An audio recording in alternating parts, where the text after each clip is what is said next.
Assalamualaikum warahmatullahi wabarakatuh. Salam sejahtera untuk kita semua. Semoga saat melihat video ini, ibu-ibu semua dalam keadaan sehat. Amin. Perkenalkan, nama saya Dr. Wahyu. Pada kesempatan kali ini, kita akan melaksanakan kelas ibu hamil secara online.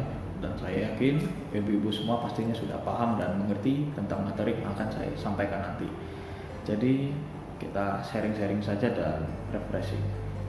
Yuk, mari langsung kita mulai. Kali ini kita akan bahas secara ringkas materi pertemuan ketiga. Kita akan bahas tentang perawatan bayi, tanda bahaya bayi baru lahir, pengamatan tumbuh kembang bayi, imunisasi, mitos, penyakit menular seksual, dan akte kelahiran. Materi ini akan dibagi menjadi 4 sesi nantinya. Nah, saat bayi lahir, tentu kita perlu melakukan beberapa perawatan. Ke bayi lahir tentu kita juga perlu ketahui tanda-tanda apa saja sih yang menandakan bahwa bayi ini lahir dengan sehat. Nah, yang pertama, bayi lahir segera menangis. Pada bayi yang baru lahir, normalnya bayi akan segera menangis dengan kuat. Nah, sebenarnya di sini bayi tidak benar-benar menangis, namun bayi itu melakukan pernafasan pertama untuk mengembangkan paru-parunya.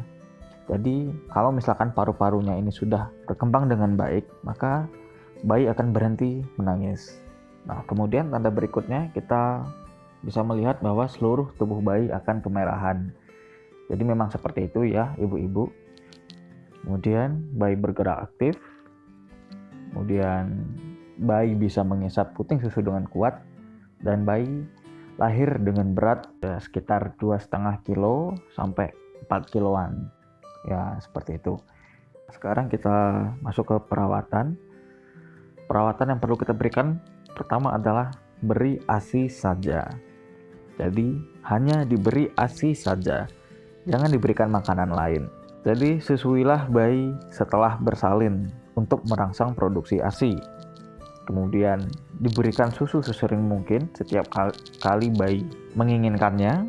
Kemudian sebenarnya pada ASI yang pertama keluar mengandung zat kekebalan tubuh. Ya, nanti berupa cairan kekuningan dan itu jangan dibuang ya.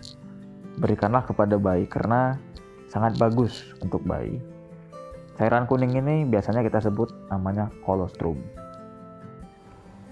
Selanjutnya menjaga bayi agar tetap hangat. Bagaimana caranya?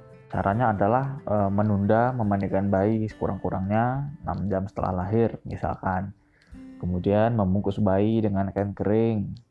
Nah, jika pakaian bayi basah, ya segera diganti. Kemudian bayi jangan ditidurkan di tempat yang dingin atau banyak angin. Dan misalkan kalau berat bayi kurang dari 2,5 kilo, dekap bayi agar kulit bayi itu menempel ke dada ibu. Atau ini kita sebut metode kanguru. Ya, seperti ada di gambar di samping ini. Nah, kemudian cegah infeksi pada bayi baru lahir. Apa yang bisa kita lakukan? Yang bisa kita lakukan adalah memberikan salep antibiotik untuk mata, yang itu diberikan segera setelah lahir. Kemudian nanti akan diberikan imunisasi hepatitis B. Itu imunisasi hepatitis B pertama, itu yang diberikan sebelum bayi berumur 7 hari. Nah, kemudian kita harus selalu menjaga tali pusat selalu bersih dan kering. Nah, kalau misalkan kotor, cukup dibersihkan saja dengan air matang. Kemudian jangan diberikan ramuan-ramuan atau bahan-bahan lain ke tali pusat si bayi karena ini membahayakan ya. Malah nantinya sering jadi infeksi. Dan jangan lupa cuci tangan dengan air sabun sampai bersih sebelum dan sesudah merawat bayi. Selanjutnya, beri rangsangan perkembangan. Ya, bayinya sering diajak ngobrol ya.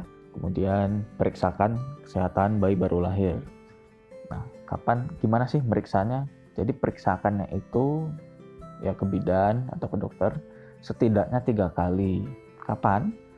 24 jam pertama, hari ketiga, dan minggu kedua setelah lahir. Kita lanjut pemberian vitamin K1 pada bayi baru lahir. Pertanyaannya adalah, kenapa sih kita perlu berikan vitamin K1 ini pada bayi baru lahir?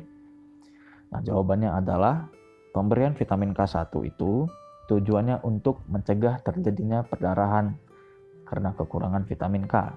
Kira-kira apa saja sih gejala yang bisa kita temukan kalau misalkan bayi ini kekurangan vitamin K? Nah, gejalanya berupa perdarahan, pucat, dan pembesaran liver. Nah, perdarahannya bisa di mana saja? Ya, perdarahannya itu bisa muncul di kulit, di mata, di hidung, dan di saluran cerna. Nah, kalau ada pertanyaan seperti ini, kira-kira kenapa sih kok bisa bayi ini kekurangan vitamin K? Ada beberapa faktor ya, misalkan selama hamil, ibu sering mengkonsumsi obat-obatan apalagi jamu-jamuan herbal. Terkadang obat-obatan atau jamu-jamuan ini bisa mengganggu metabolisme dari vitamin K1. Nah, penyebab kedua mungkin bisa karena pembentukan vitamin K1 yang kurang oleh bakteri usus. Misalkan pada saat bayinya sering dikasih antibiotik, ya terutama ya ini pada bayi prematur.